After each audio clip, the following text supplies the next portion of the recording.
Quantos podem dar uma saudação para Clara? Obrigado, Clara. É difícil concorrer em excelência, em beleza, a uma canção tão doce, tão meiga, cantada nessa bela voz. Ela nos presenteou e eu tenho certeza que a gente poderia sair já esta manhã alimentado por essas palavras tão doces de lábios puros. Mas eu creio que o Senhor também tem algo a acrescentar a nós, e por isso eu convido a sua igreja a juntos abrimos a palavra de Deus no livro de Gálatas, capítulo 4, verso 19. O texto para nossa reflexão está em Gálatas, capítulo 4, versículo 19.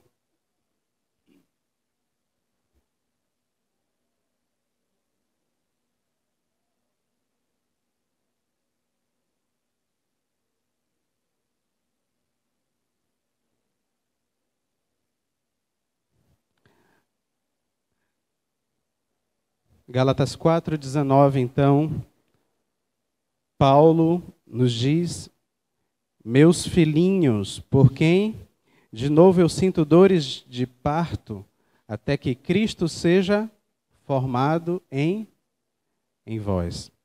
Você pode repetir comigo esse verso? Meus filhinhos, por quem de novo eu sinto dores de parto, até que Cristo seja formado em vós. Querido Pai que está nos céus, nos aproximamos do Teu trono de graça, na certeza de que o Senhor se faz presente neste templo. A Tua palavra nesse momento está aberta diante de nós, e cada fragmento, cada caractere impresso neste livro é como ouro e como lampejos de luz a entrar em nossas vidas.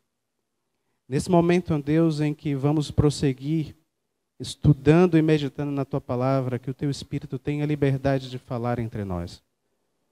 Que todo espírito contrário à manifestação da Tua palavra, de irreverência, de inquietude, seja tirado deste lugar, em nome de Jesus, e que nesse momento nossa mente possa estar aberta à Tua influência, aberta para conhecer as Tuas verdades. Ó Deus, a despeito da debilidade do mensageiro, que as palavras do Teu livro sagrado possam chegar ao nosso coração como raios de luz a penetrar na nossa escuridão e trazer vida nova. É o que te pedimos em nome de Jesus. Bem, irmãos, o texto que lemos, ele é um texto do apóstolo Paulo aos crentes da Galácia. E Paulo se coloca aqui na posição de uma metáfora onde ele aplica a figura paterna. Ele diz, meus filhinhos. Ora, se ele está tratando os Gálatas como filhos, isso o coloca, obviamente, na posição de pai. A sociedade brasileira, hoje, esse final de semana, especialmente amanhã, vai estar dedicando suas reflexões e suas homenagens, sua rememoração à figura paterna. E como igreja, nós não podemos nos furtar de aproveitar esse momento e também fazer a nossa reflexão, só que desta vez, como crentes em Cristo, não apenas num olhar secular, mas olhar os aspectos da paternidade a partir de uma visão bíblica. E é isso que eu convido a amada igreja nesta manhã a juntos, a partir de uma reflexão fundamentada na palavra de Deus, entendermos a figura paterna e o seu propósito, o seu papel para os nossos dias e especialmente para o seio da igreja. Paulo se coloca como um pai preocupado com os seus filhos, aos quais ele diz que ele sente dores de parto, até que Cristo seja formado em vós. O objetivo de Paulo como pai dos seus filhos em Gálatas é que a imagem sagrada da pessoa da maturidade do Senhor Jesus Cristo se refletisse no caráter de cada um daqueles membros da igreja. Aqui, irmãos, há uma solene convocação do apóstolo Paulo, ao qual todos nós deveríamos refletir no papel da família e no papel do pai, como aquele que deve infundir nos seus filhos, despertar nele o desejo de se parecer com Jesus. Paulo queria que os crentes de Gálatas refletissem a imagem de Cristo. Mas como fazer isso, irmãos? Eu tenho certeza de que existem pais aqui que estariam muito mais habilitados a tomar a posição que eu estou aqui nesta manhã. Janete me escolheu, eu agradeço por isso, mas eu tenho certeza de que eu sou provavelmente um dos pais mais recentes aqui. Meu filho tem apenas 1 ano, 7 meses, 13 dias e 15 horas. É pequenininho ainda. Eu tenho ali, ao fundo da igreja, o irmão João Andrade, uma pessoa com ampla experiência espiritual nessa igreja, um líder dessa igreja há muitos anos.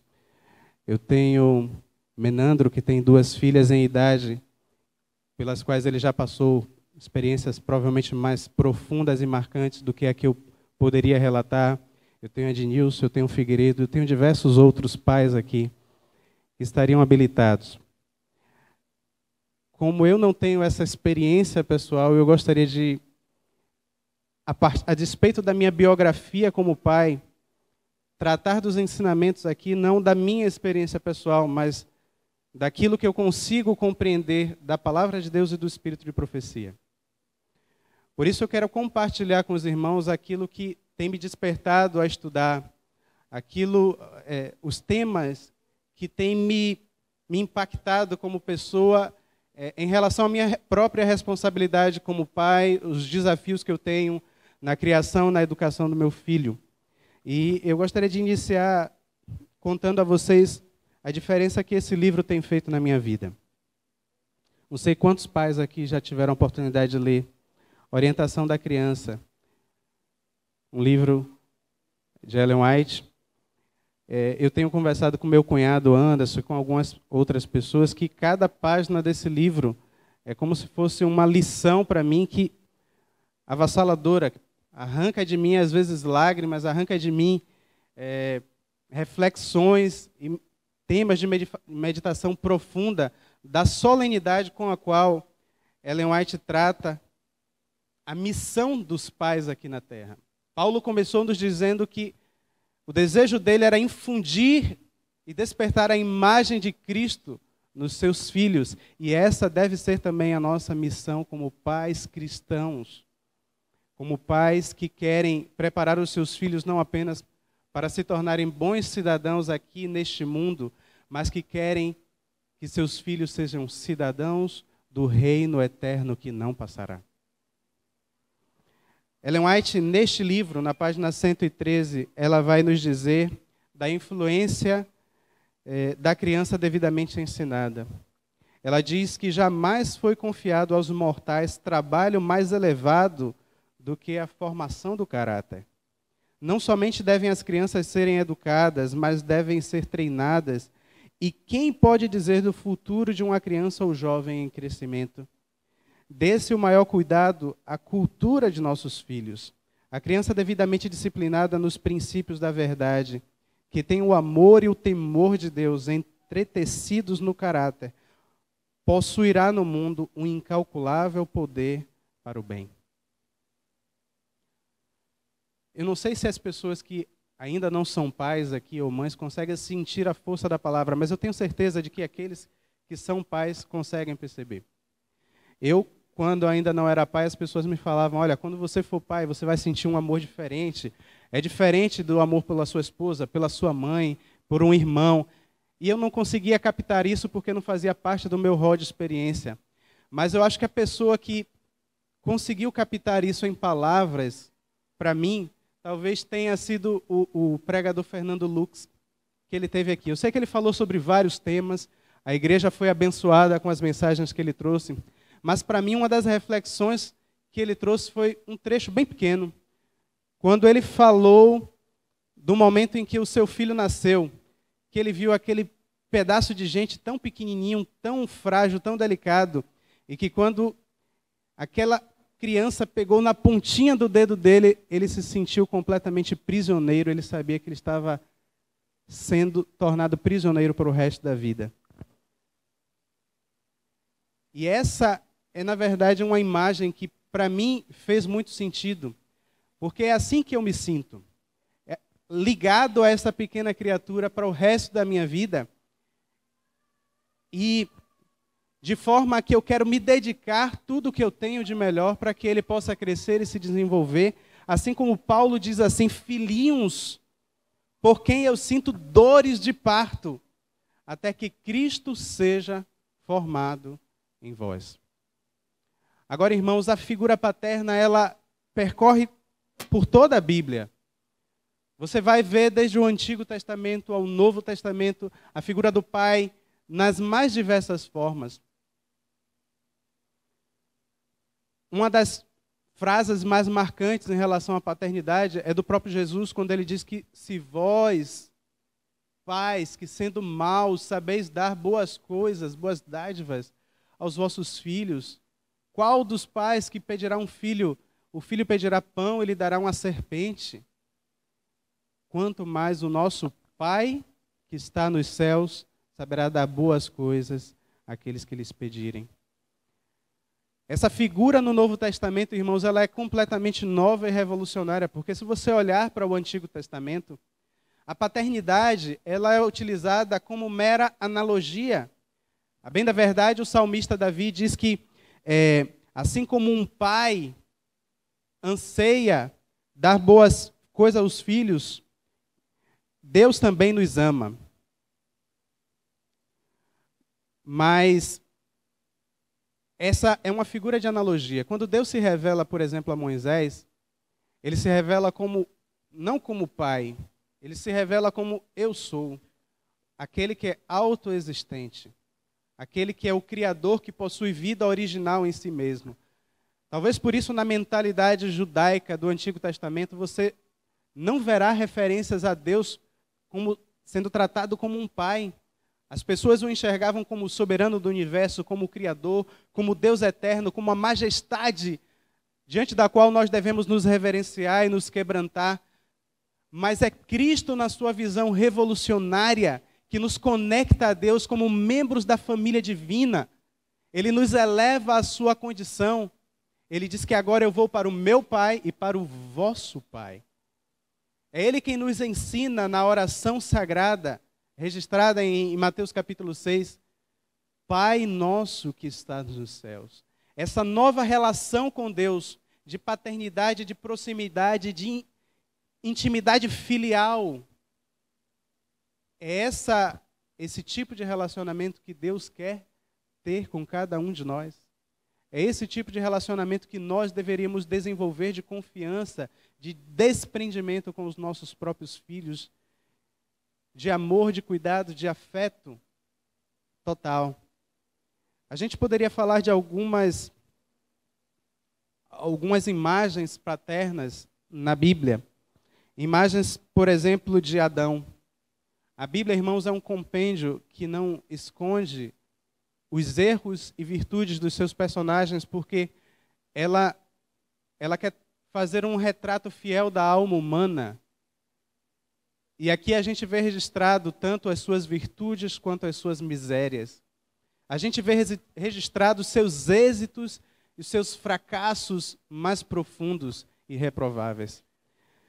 Adão, no seu ímpeto de agradar a sua mulher e de tomar o domínio sobre si das soluções, ele trouxe sobre si uma carga que pesou sobre os seus próprios filhos e o levou a ver o caráter do seu filho Caim sendo desenvolvido e se tornando um assassino. A gente poderia se demorar sobre o papel da paternidade de outras figuras bíblicas, como os patriarcas, entre eles Abraão. Abraão, ele foi um exemplo tão poderoso de homem de fé para os seus, que não apenas o seu filho, mas os servos da sua casa aprenderam a confiar inteiramente no Deus eterno, a partir da relação íntima e da comunhão daquele homem. A partir de ele assumir a sua posição como líder espiritual, como sacerdote do seu próprio lar, conforme convém a um homem de liderar a sua família aos pés do Senhor e reverenciar ao Deus eterno.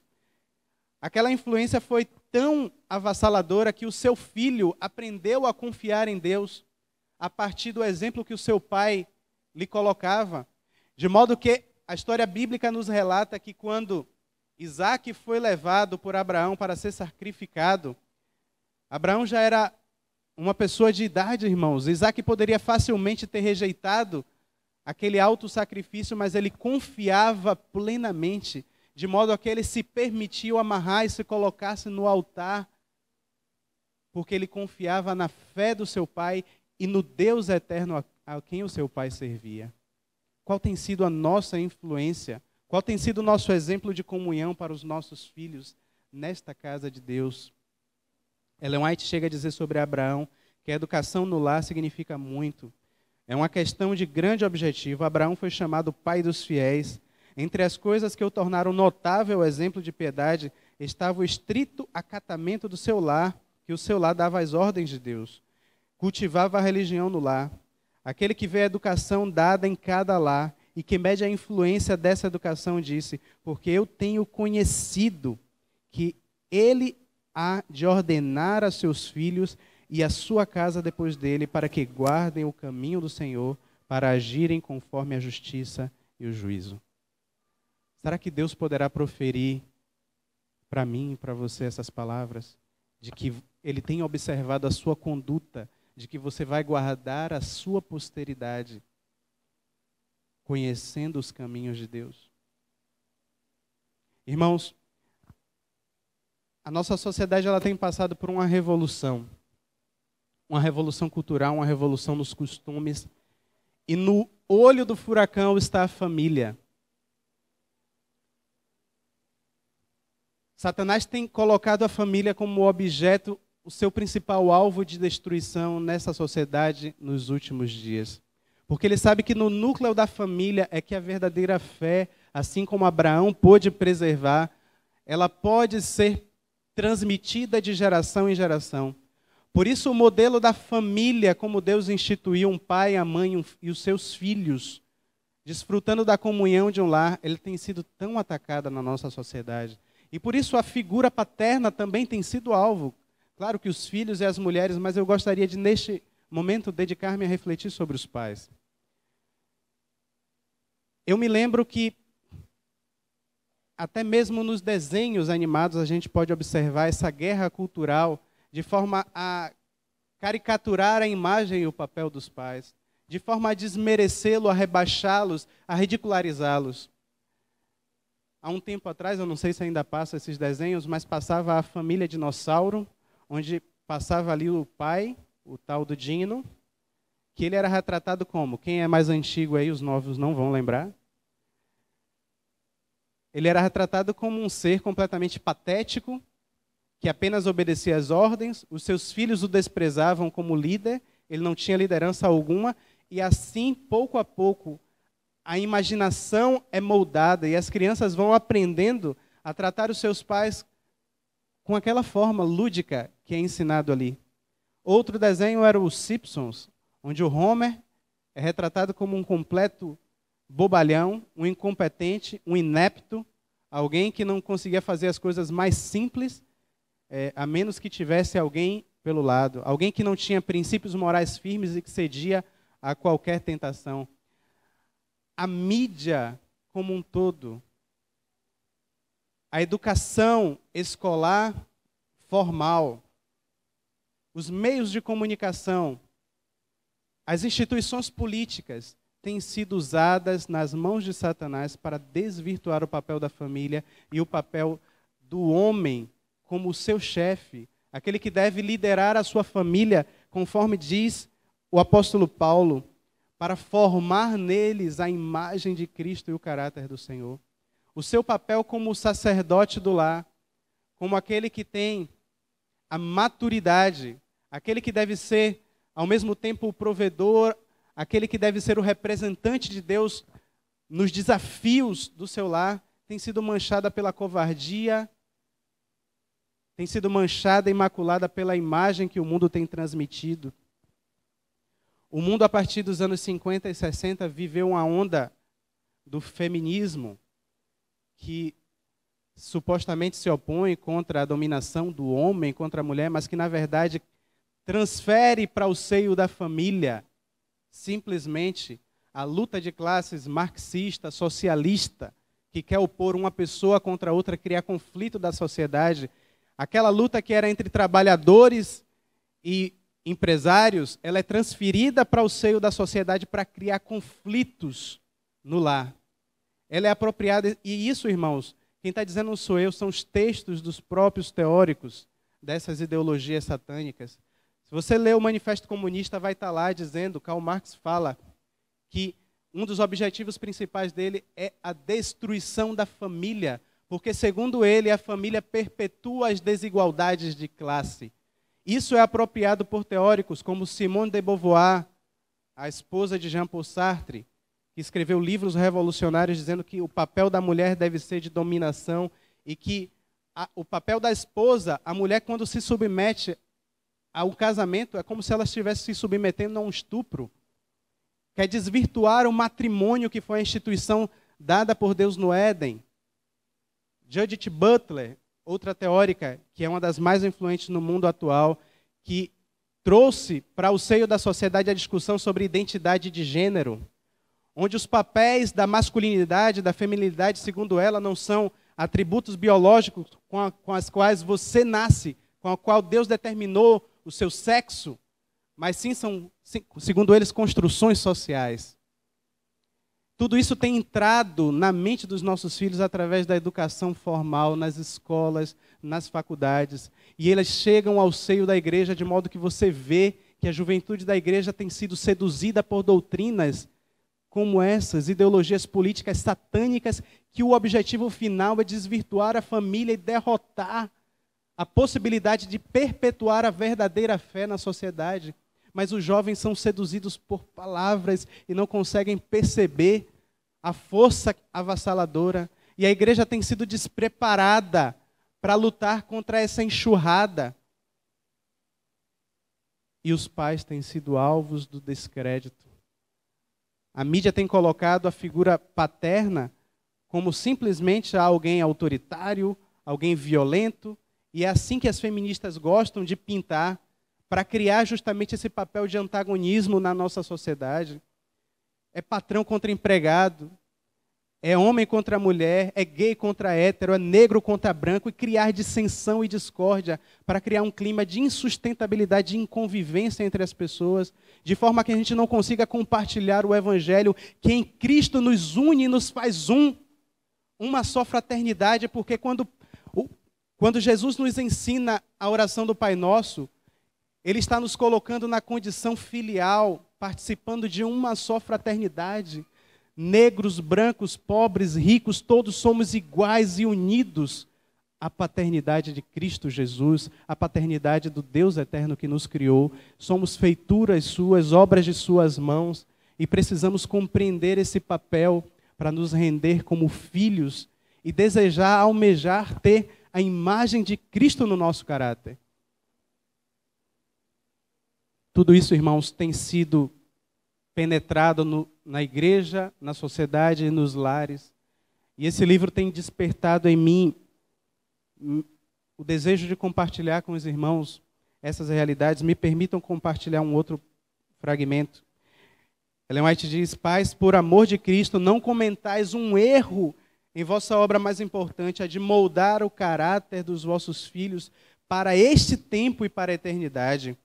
Um erro da vossa parte, negligenciando a instrução fiel, ou na condescendência daquele afeto insensato que vos cega os olhos para os seus defeitos e vos impede de lhes aplicar a restrição apropriada, demonstrar-se-á a sua ruína. Vossa atitude pode imprimir uma direção errada toda a sua carreira futura. Vós determinareis para eles o que serão e o que farão em favor de Cristo e dos homens e pela sua própria alma. Ela continua apelando: lidai honesta e fielmente com os vossos filhos, trabalhai corajosa e pacientemente, não temais as cruzes, não poupeis tempo ou trabalho, responsabilidade ou sofrimento, O futuro de vossos filhos testificará o caráter da vossa obra, a fidelidade da vossa parte para com Cristo. Melhor se pode exprimir no caráter simétrico dos vossos filhos que em qualquer outra maneira. Eles são a propriedade de Cristo, comprados pelo seu próprio sangue. Se sua influência for totalmente do lado de Cristo, serão seus colaboradores, ajudando outros a encontrar o caminho da vida.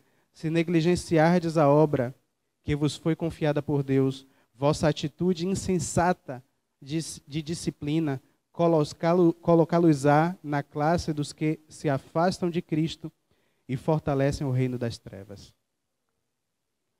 Os irmãos percebem a seriedade e a solenidade dessas advertências? Quantas e quantas vezes, irmãos, temos relegado os assuntos domésticos e do lar a uma segunda importância na frente do trabalho, na frente dos compromissos financeiros, na frente do entretenimento social, que agora é uma febre que adultos se infantilizam.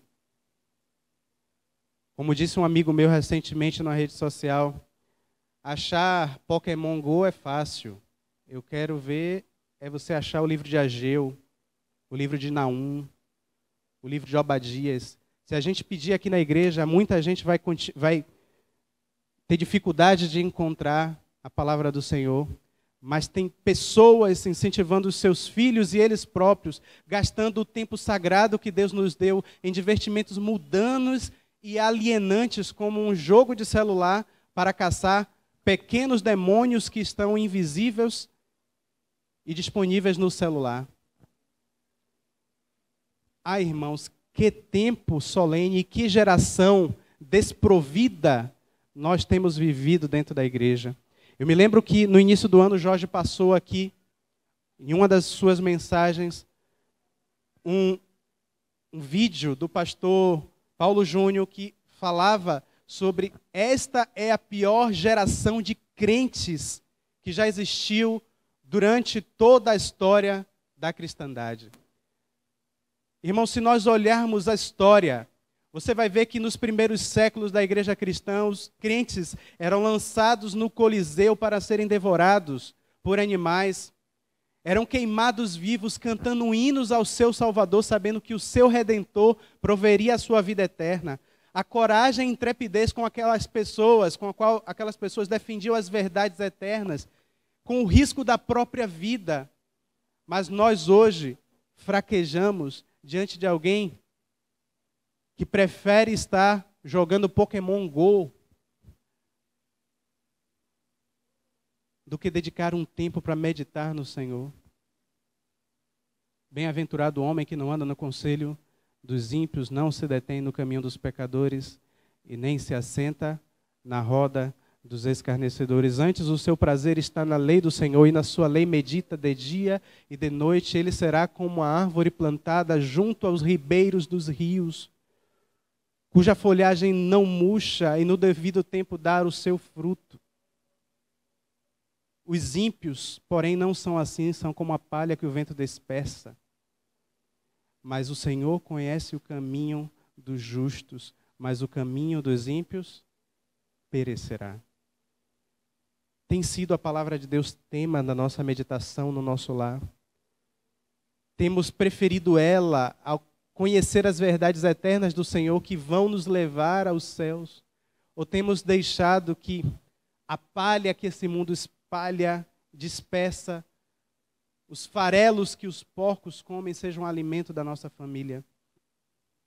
Eu citava outros exemplos de pais. A gente falou sobre Adão, sobre Abraão, mas a gente tem outras histórias. Temos a história de Jacó, que, muito embora sendo o pai dos patriarcas das 12 tribos, em um momento de fraqueza, ele usou de parcialidade para com um dos seus filhos, José.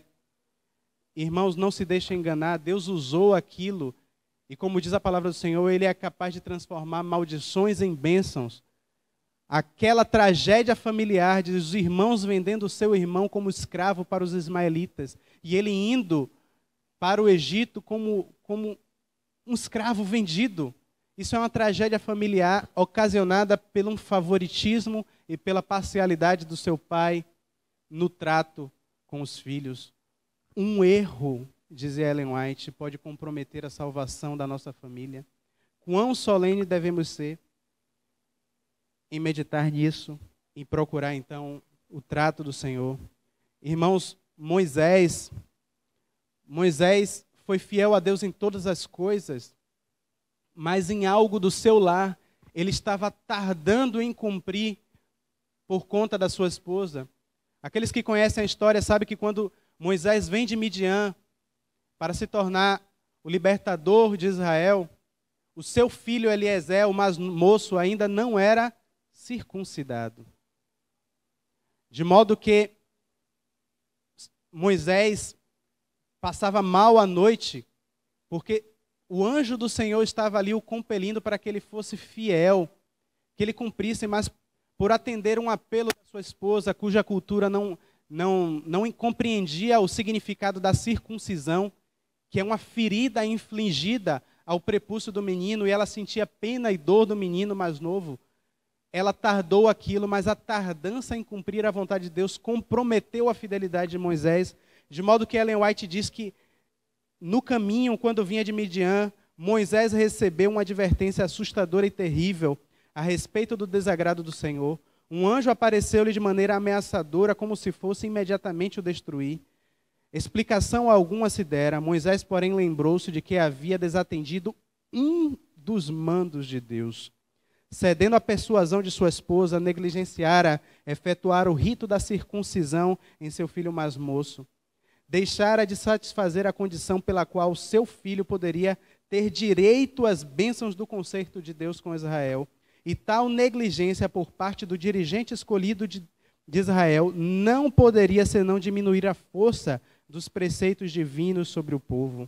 Zípora, temendo que o seu marido fosse morto, efetuou ela mesma o rito, e o anjo então permitiu a Moisés que prosseguisse com a jornada em sua missão junto a Faraó.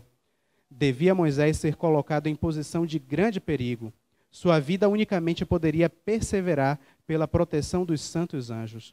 Enquanto vivesse, porém, na negligência de um dever conhecido, não estaria livre de perigo, pois não poderia estar protegido pelos anjos de Deus. Você entende a força dessa mensagem? Ellen White continua dizendo que, assim como Moisés, nós, quando negligenciamos um mandamento conhecido de Deus, nos colocamos numa posição vulnerável e longe da sua proteção. Qual tem sido os mandamentos no nosso lar, na nossa casa, em relação ao trato e o cuidado dos nossos filhos que temos negligenciado? Temos permitido esta geração má e corrupta, que não suportaria nem sequer ver de longe a fogueira, como os cristãos da antiguidade, essa geração mais despreparada de crentes?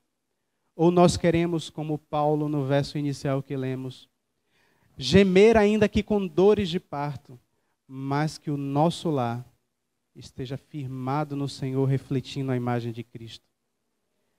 Será que nós temos a postura valorosa, a hombridade que teve, por exemplo, Josué, quando declarou que não importa o que o mundo, a tendência que o mundo desejasse seguir, qual for os erros da moda, ele colocou como homem a sua própria responsabilidade e declarou: eu e minha casa, esse é o seu propósito? Eu e minha casa serviremos ao Senhor. Eu não poderia deixar de encerrar citando somente mais um pai, que também nos é um exemplo, que é Jó. Jó, a palavra de Deus nos diz que ele levantava-se de noite. Capítulo 1, verso 5 diz que toda madrugada Jó se levantava e erguia um altar intercedendo pelos seus próprios filhos. Qual tem sido a nossa posição como intercessor, como aquele que está intermediando a relação do nosso filho com Deus?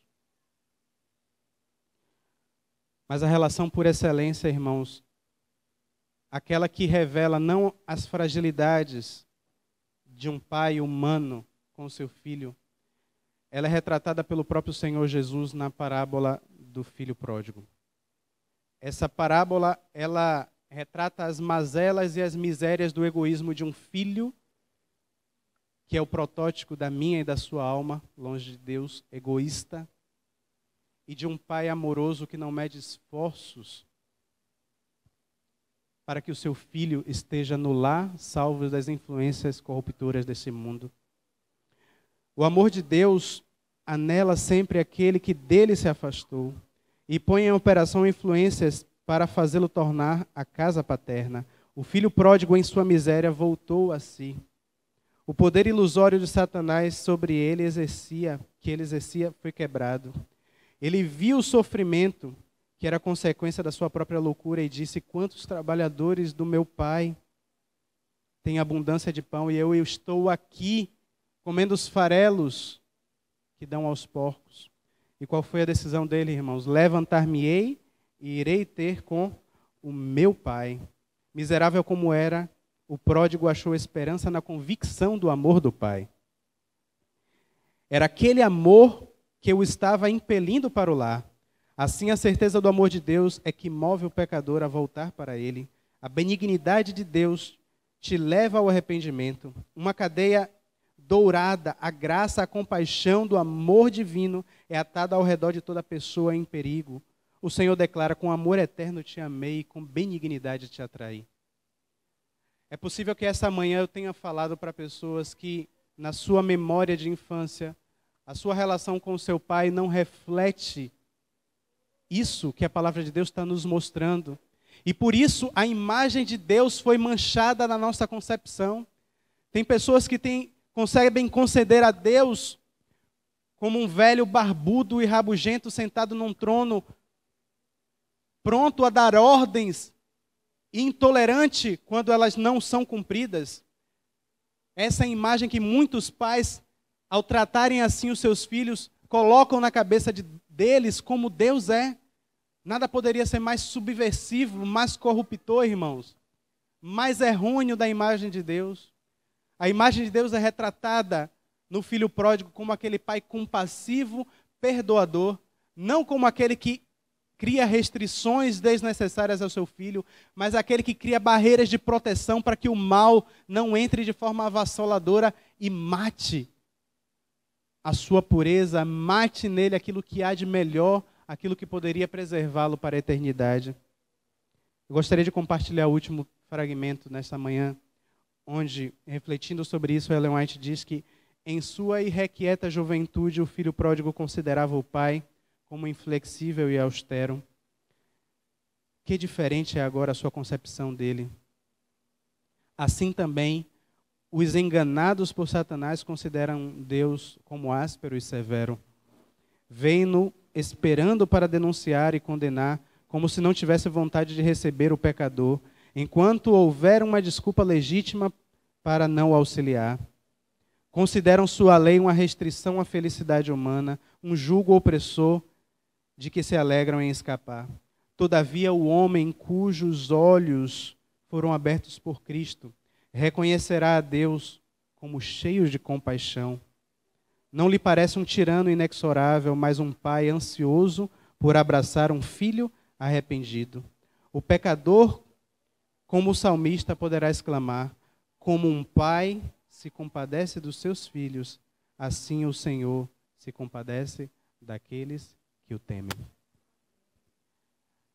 É possível que eu tenha falado, novamente eu repito, para alguém que tenha uma imagem de Deus comprometida pela imagem torpe de um pai terreno. Mas eu queria te dizer nesta manhã, a você que é órfão, que nós não precisamos viver em orfandade. Um dos meus versos favoritos está em Salmos capítulo 27, verso 10, onde o Senhor nos diz: quando o meu pai e a minha mãe me abandonarem, o Senhor me acolherá. Ele é quem é o nosso pai. Romanos 8,15 diz: porque não recebeste o espírito da escravidão para outra vez estardes no temor, mas recebeste o espírito da adoção, de filhos, pelo qual clamamos, Abba, Pai. Abba, uma expressão carinhosa, meu painho. Talvez, se o apóstolo fosse baiano, ele dissesse, meu painho, meu papai. Ele começa o seu evangelho falando sobre essa paternidade em João capítulo 1, verso 12, quando ele diz, mas a todos quanto o receberam, deu-lhes o poder de serem feitos filhos de Deus, a saber, os que creem em seu nome. Essa é a graça de Deus que nos torna membros de uma única comunidade de fé, irmãos entre nós, mas filhos de um único Pai que está nos céus. E que nós podemos usufruir da sua graça e do seu amor nessa manhã. Eu não poderia deixar de encerrar essa mensagem pedindo para que os filhos que estão presentes aqui com os seus pais, se porventura você está longe dele agora nesse momento, vá para perto do seu pai. Vamos encerrar esse culto com essa celebração dessa relação filial que temos com o nosso pai aqui, um exemplo da relação que devemos ter com o nosso Deus. Dá um abraço no seu pai, diga a ele, meu pai, eu te amo. Meu pai, eu quero ir para o céu com você. Vamos como igreja todos nos levantar nesse momento. E vamos ler vamos recitar a sagrada oração que o Senhor nos ensinou, a qual Ele estabelece essa relação. Tem algum filho aqui ainda perto do seu pai? Que ainda falta lhe dar esse abraço?